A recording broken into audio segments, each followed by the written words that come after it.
सन्माननीय व्यासपीठावर उपस्थित सर्वच मान्यवर, गेल्या अर्ध्या तासापासून दोन्ही बाजूचे म्हणणं ऐकून घेतलेलं आहे. काही नागरिकांची सुद्धा समस्या आहेत, त्याच्यामध्ये काही प्रमाणामध्ये तथ्य जरी असलं तर त्यांच्या काही शंका समाधान करायसाठी प्रशासन एनी टाईम मॅडम तयार आहे.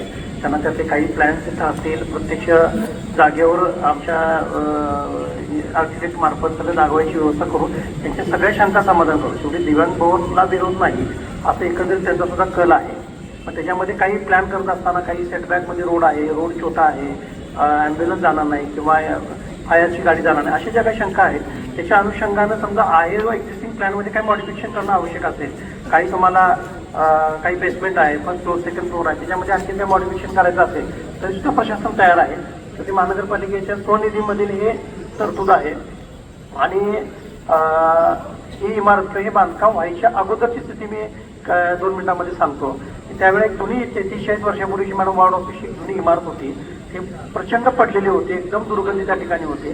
त्या ठिकाणी दारूच्या बाटल्या, कचरा असं सगळं एकदम कुठंतरी आपण बाहेर गेलो की काही पडीक इमारत अशी असते तशा त्या प्रकारचं स्वरूप होतं. पण आता हे बांधकाम हे झाल्यानंतर तिथं आता खड्डे काढलेले आहेत किंवा हे काम चालू आहे, कन्स्ट्रक्शनचा भाग आहे. काही प्रमाणामध्ये काम थांबल्यामुळं आता जर का तिथं काही पाणी साठलं असेल किंवा काही इश्यू असेल तर आपण लवकरात लवकर हा इश्यू सॉल्व्ह करू. म्हणजे डिझाईनमध्ये बदल करणं आवश्यक असेल तर आता महापौर मॅडम जे काय आदेश देतील त्याप्रमाणे आपण इमिडिएटली त्याच्यामध्ये अंमल करू. जो काही निर्णय घेईल मॅडम आपण सर्व मिळून ॲज अ बॉडी तर त्याप्रमाणे एक्झिक्यूट करायला आम्ही तयार आहोत. शेवटी दोन्ही बाजू नागरिकांचं सुद्धा त्या अडचणी दूर झाल्या पाहिजे, शंका समाधान झालं पाहिजे आणि दिव्यांगाचा पण प्रश्न मार्गी लागला पाहिजे, निधी पण खर्च पडला पाहिजे. अशी प्रशासनाची मॅडम आपल्या आदेशानुसार सिस्टमचा जे काही निर्णय होईल तर त्याची अंमलबजावणी करण्याची आम्ही कार्यवाही करत आहोत.